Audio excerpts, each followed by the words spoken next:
Unorder list. Unorder লিস্টের মধ্যে আমাদের কি থাকবে? আনঅর্ডার লিস্টের মধ্যে সবসময় থাকবে সাংকেতিক চিহ্ন।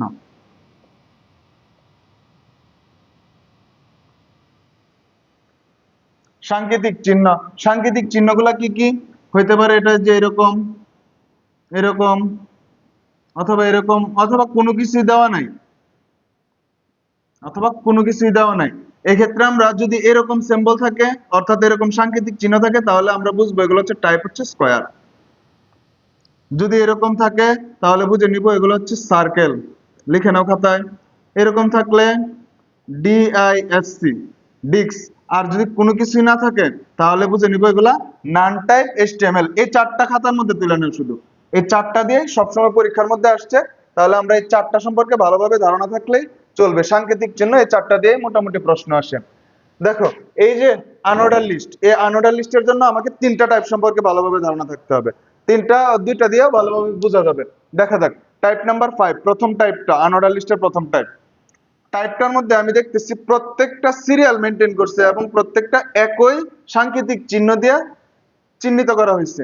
এই টাইপের এইচটিএমএল থাকলে, আনঅর্ডার লিস্ট থাকলে আমরা কিভাবে এইচটিএমএলটা কোডিং করব? সর্বপ্রথম শুরু করব এইচটিএমএল বডি। তারপর যেহেতু আনঅর্ডার লিস্ট, ইউএল একই টাইপে আছে, তাহলে টাইপ দিয়ে দিব ইউএল টাইপ। কোন টাইপে আছে? স্কয়ার টাইপে আছে। এই যে আমি স্কয়ার লিখলাম, এখন যতবার লিস্ট আইটেম উল্লেখ করব প্রত্যেকটা লিস্ট আমার স্কয়ার সিম্বল দিয়ে আসবে। তাহলে আমি লিস্ট আইটেম দিয়ে লিখলাম শান্ত, লিস্ট আইটেম ক্লোজ করলাম, এটা অটোমেটিক্যালি স্কয়ার হয়ে যাবে। আবার লিস্ট আইটেম দিয়ে লিখলাম রুবেল, লিস্ট আইটেম ক্লোজ। আবার লিস্ট আইটেম দিয়ে লিখলাম ইমন, লিস্ট আইটেম ক্লোজ। ওই যে আনঅর্ডার লিস্ট শুরু করছিলাম, আনঅর্ডার লিস্ট ক্লোজ। বডি শুরু করছিলাম, বডি ক্লোজ, এইচটিএমএল ক্লোজ। তাহলে আমরা প্রথম যে টাইপটা আছে, প্রথম টাইপটা বুঝতে পারছি। দ্বিতীয় টাইপটা কি? তারা সিরিয়াল মেনটেন করে নাই। খেয়াল করো, এই যে সিরিয়াল মেনটেন করে নাই, একটা দেওয়া আছে ডিক্সে, একটা দেওয়া আছে স্কয়ারে, আর একটা দেওয়া আছে সার্কেলে। তাহলে এরকম যদি এইচটিএমএল হয়, আমরা সর্বপ্রথম লিখবো এইচটিএমএল বডি। বডি দেওয়ার পর যেহেতু আনঅর্ডার লিস্ট, আমি শুরু করব ইউএল, কিন্তু টাইপ দিব না, ভিন্ন ভিন্ন টাইপে আছে যেহেতু আমি টাইপটা উল্লেখ করব লিস্টের ভিতর। এলআই টাইপ, যেহেতু ডিক্সে আছে ডিক্স। সালাম, এলআই ক্লোজ। রফিক কোন টাইপে আছে? স্কয়ার টাইপে, তাহলে LI type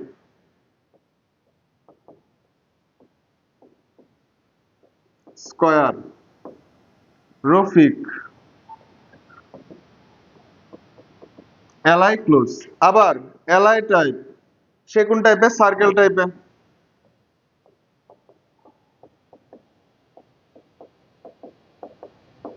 circle type. Jabbar, লেখাগুলো তোমরা বড় হাতের অক্ষর দিয়ে দেওয়ার চেষ্টা করবা, আমি ছোট হাতে মিলাই ফেলছি।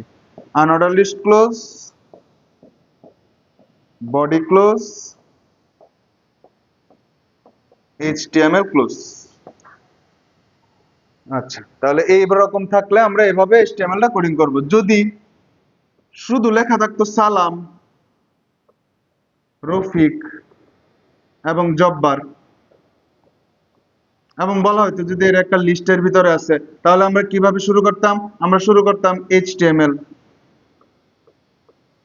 বডি, তারপর আনঅর্ডার লিস্ট, কারণ নান টাইপ একটা আনঅর্ডার লিস্ট। ইউএল টাইপ একই টাইপে আছে, সবগুলো নান টাইপে আছে, ইউএল টাইপ নান। তারপর শুধু আমি লিস্ট আইটেম উল্লেখ করতাম, list item close, list item উল্লেখ করতাম, লিস্ট আইটেম ক্লোজ। এভাবে লিস্ট আইটেম ক্লোজ করার পর unorder list close, body close, HTML close.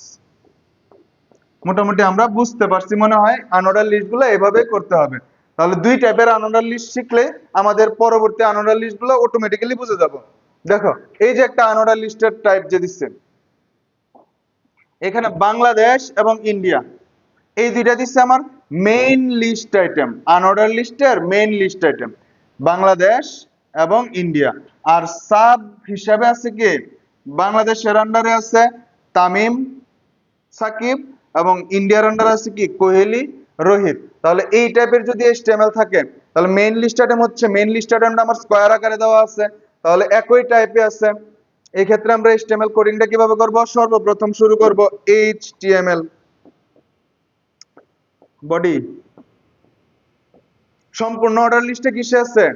Unorder লিস্টে। তাহলে আমি শুরু করব UL, একই টাইপে আছে, তাহলে UL টাইপ কি টাইপে আছে? স্কয়ার টাইপে আছে, দিলাম UL টাইপ স্কয়ার। স্কয়ার দেওয়ার পর আমি প্রথম লিস্ট আইটেমটা কি লিখব? LI type Bangla, LI Bangla, list আইটেমটা বাংলাদেশ, কিন্তু বাংলাদেশ ক্লোজ করব না, তার আন্ডারে আছে আরেকটা কি সাব আনঅর্ডার লিস্ট। তাহলে সাব আনঅর্ডার লিস্টের জন্য আমাকে আবার লিখতে হবে UL, কিন্তু আনঅর্ডার লিস্টের টাইপটা একই রকম না? হ্যাঁ, টাইপ একই রকম, তাহলে UL টাইপ কি হবে? ডিস্ক, এই যে UL টাইপ ডিস্ক। তারপর শুধু লিস্ট আইটেম উল্লেখ করব, LI দিয়ে তামিম, LI ক্লোজ, আবার LI দিয়ে Sakib, LI close. LI close করার সাথে সাথে আমার এখানে আনঅর্ডার লিস্টের কাজ শেষ, unorder list close. Unorder list close করার সাথে সাথে আমি দেখতেছি যে ওই যে বাংলাদেশের যে লিস্টটা শুরু করছিলাম, এই বাংলাদেশের লিস্টের কাজ শেষ, বাংলাদেশের লিস্ট ক্লোজ। কিন্তু বাংলাদেশের লিস্টটা আমার এখান থেকে এখন পর্যন্ত শেষ হওয়ার পর আমাকে আবার ইন্ডিয়ার লিস্ট শুরু করতে হবে, আমি আবার ইন্ডিয়ার লিস্ট শুরু করব। তাহলে LI দিয়ে ইন্ডিয়া, তারপর লিস্ট আইটেম কিন্তু আমি ক্লোজ করব না, তার আন্ডারে আছে আরেকটা সাব আনঅর্ডার লিস্ট, আমি আবার শুরু করব UL টাইপ। UL টাইপ কি হবে? ডিস্ক। LI দিয়ে কোহলি, LI ক্লোজ, আবার LI দিয়ে Rohit, LI close. Unorder list শুরু করছিলাম, আনঅর্ডার লিস্ট ক্লোজ। ইন্ডিয়ার লিস্ট শুরু করছিলাম, ইন্ডিয়ার লিস্ট ক্লোজ। তাহলে আমার বাংলাদেশের কাজ শেষ হয়ে গেল, ইন্ডিয়ার কাজও শেষ হয়ে গেল। এখন তাহলে সম্পূর্ণ যে একটা আনঅর্ডার লিস্ট শুরু করছিলাম, সম্পূর্ণ আনঅর্ডার লিস্টের কাজ শেষ। এই যে আনঅর্ডার লিস্টটা শুরু করছিলাম, যে আনঅর্ডার লিস্টের কাজ শেষ, body close, HTML close.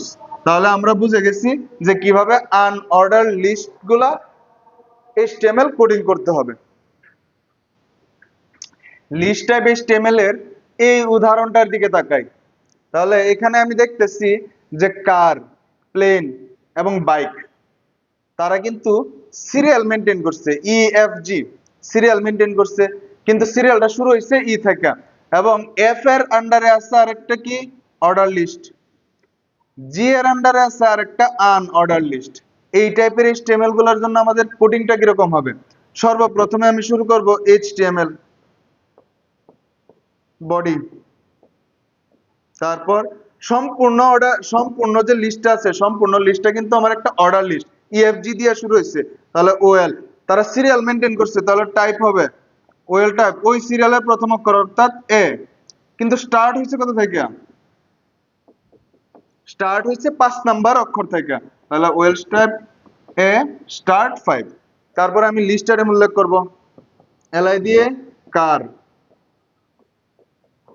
LI close, আবার LI দিয়ে প্লেন, কিন্তু LI ক্লোজ করব না, কারণ তার আন্ডারে আছে আরেকটা কি অর্ডার লিস্ট। তাহলে আমি আবার শুরু করব OL টাইপ, কারণ কি তারা সিরিয়াল মেনটেন করছে 5 6 7, তাহলে যেহেতু 5 6 7 এ সিরিয়াল মেনটেন করছে, তাহলে OL টাইপ, OL টাইপ কি হবে? OL টাইপ 1, স্টার্ট হয়েছে কত থেকে?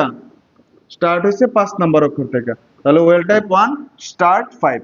এরপরে শুধু লিস্ট আইটেম উল্লেখ করব, LI দিয়ে fighter plane,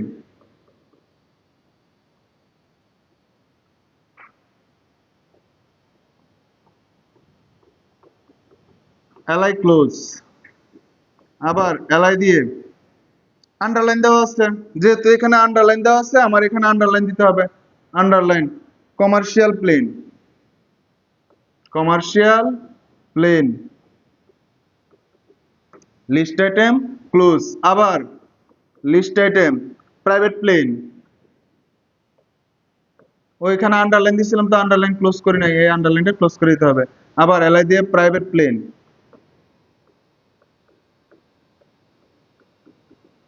LI close, LI close করার সাথে সাথে আমার এখানে অর্ডার লিস্টের কাজ শেষ, order list close, order list close করার সাথে সাথে কিন্তু আমার এই যে প্লেনের কাজও শেষ হয়ে গেছে। তাহলে ওই যে প্লেনের যে আমি লিস্ট আইটেম শুরু করছিলাম, প্লেনের লিস্ট আইটেম ক্লোজ, আবার লিস্ট আইটেম দিয়ে বাইকে যেতে হবে, লিস্ট আইটেম বাইক, বাইক দেওয়ার পর লিস্ট আইটেম ক্লোজ করব না, তার আন্ডারে আছে কি আরেকটা সাব আনঅর্ডার লিস্ট, আমি আবার শুরু করব আনঅর্ডার লিস্টের ইউএল, টাইপ কি একই টাইপে আছে, তাহলে ইউএল টাইপ কি টাইপে আছে, square, UL type square, UL type square দেওয়ার পর লিস্ট আইটেম দিয়ে প্রথম লিস্ট আইটেমটা কি super bike, super bike LI close, আবার এলআই দিয়ে কি দেওয়া আছে ইলেকট্রিক বাইক,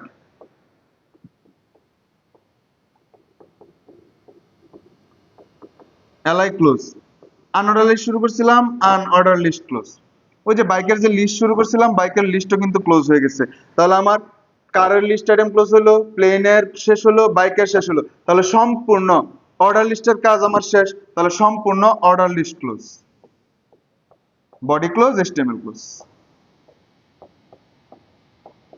যা শুরু করছিলাম তা শুধু শেষ করে দেব। এই যে এটা এইভাবে কোডিং করতে হবে।